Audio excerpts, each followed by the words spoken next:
As all this is happening, we've reached a depressing, disgusting milestone we knew we would reach, which is that 100,000 Americans have died in less than 4 months. This is from the Washington Post. The death toll from the coronavirus passed the hard-to-fathom marker on Wednesday, which slipped by like so many other days this dark spring. One more, anyways, it goes into some sort of frankly unnecessary kind of poetic language. But I just want to remind everybody, one, some new reporting from David Sirota on Andrew Cuomo sending people back into nursing homes in New York that were not safe and not prepared to deal with the coronavirus. Leaders across the country downplaying this to begin with, telling people to still go out, like Mayor de Blasio. Republican governors and Supreme Courts, like in Wisconsin, comparing the most basic and obvious safety measures to Japanese internment and forcing people to reopen just so they can shut off people's unemployment payments, even as we're in a pandemic Great Depression. And of course, at the base of it is an absolutely narcissistic, grotesque president who bears ultimate responsibility, and people need to remember that. And I want to just quote a little bit. I actually didn't. I'm sorry, guys. I'll just quote it. I should have here. I'll IM it. So maybe you could throw it up on screen if you want. I should have given it to you earlier, but I just want to pull a couple of quotes from this Edward Luce piece that I know I've said it before, but everybody should read this piece from May 14th in the Financial Times, Inside Trump's Coronavirus Meltdown. And I'll just quote briefly.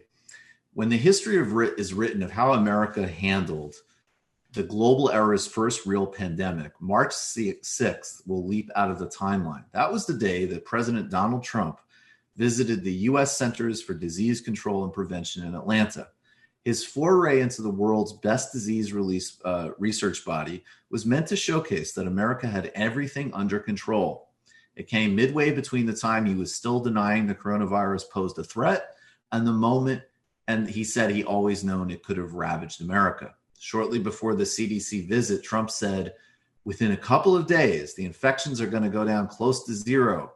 In the U.S. then had 15 cases. One day, it's like a miracle. It will disappear. A few days afterwards, he claimed he felt it was a pandemic long before it was called a pandemic. That afternoon, the CDC provided an X-ray into Trump's mind at the halfway point between denial and acceptance. And it goes into explaining basically in great detail how this sort of ricochet and volley of denial and conspiracy theories and acceptance was, of course, all mediated through his anxiety and his own, fears around his economic numbers and reelection, and obviously zero concern and zero real substantive concern for American lives. And I'll quote briefly a little bit more. What has gone wrong? I interviewed a dozen people, including outsiders who Trump consults regularly. It goes on. Again and again, the story emerges of a president who ignored increasingly urgent intelligence warnings from January, dismissed anyone who claimed to know more than him, and trusts no one outside of a tiny coterie led by his daughter Ivanka and her husband Jared Kushner, the property developer who Trump empowered to sideline the best funded disaster response bureaucracy in the world.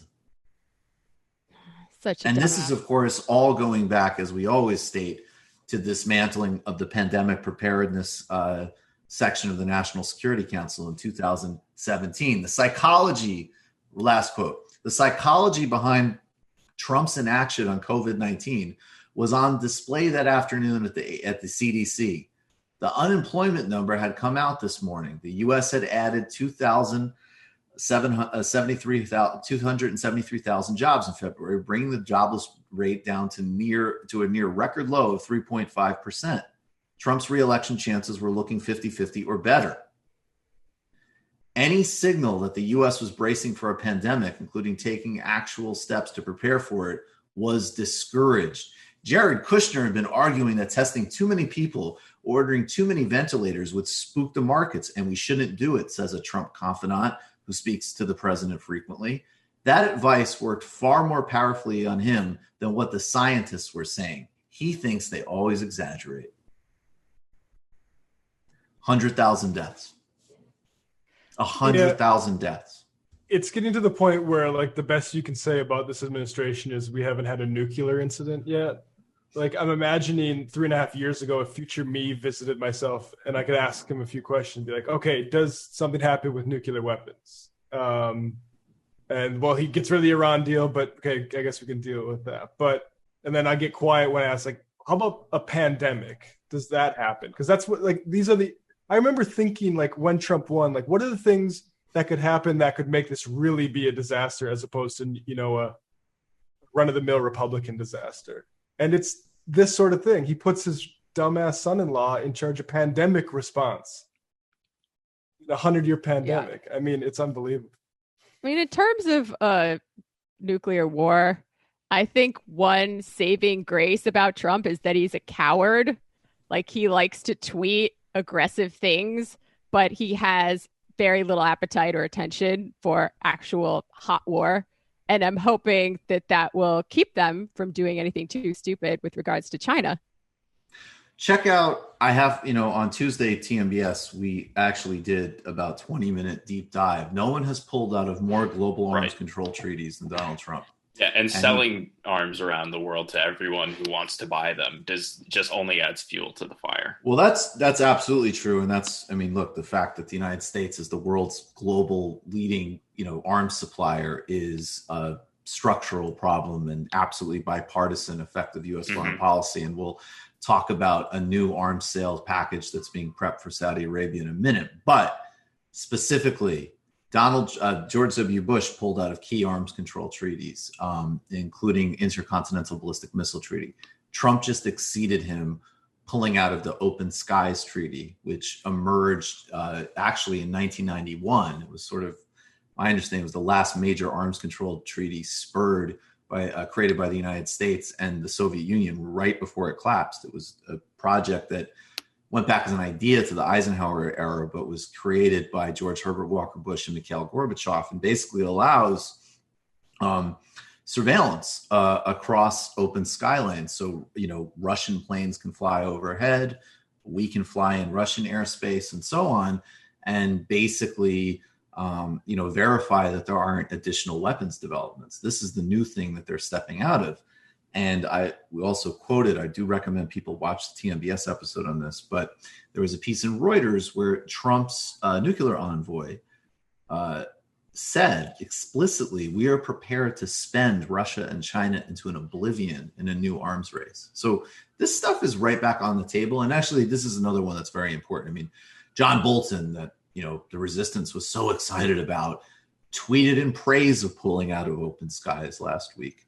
And the Republican foreign policy of not only ripping up these agreements, but also an interest in tactical nukes on the battlefield, something definitely the Bush and Cheney administration looked at. So, I agree that he talks a lot, but I also know that they are absolutely undermining and let's hope whole arms control infrastructure. This isn't a very fun half. Let's just hope he doesn't have to respond to some other country using one too. It's not just him using one, but Trump navigating like India, Pakistan, or something like that is just horrifying. World threat, just unbelievable. Yeah, he just doesn't. This is the stuff. It's again. It's so overblown because people get fixated on his tweets and all this crap that doesn't matter. Or occasionally, again, he says things that resonate obviously with a lot of people and that are, true or defensible about tariffs or whatever, in the sense that we just need to, again, just that constant cycle of outrage achieves absolutely nothing. And at the same time, it needs to be balanced with the fact that, this guy does not have the capacity emotionally to deal or psychologically to deal with stuff like this. And I think this Edward Luce piece in the Financial Times is so great because it isn't, oh my God, can you believe he said blah, blah, blah, blah, blah. It's a meticulously reported, including with a lot of people close to the administration, that just tells you, like, that's what this guy does. You have this ridiculous little trust fund baby psychopath telling him it will spook the markets. That's enough. Wouldn't it be great if we could actually x-ray his mind just to grab onto a fun image from that article? Like, what's in there? It's like sort of like floating fast food remnants. Yeah, I was going to say empty fry box. Yeah.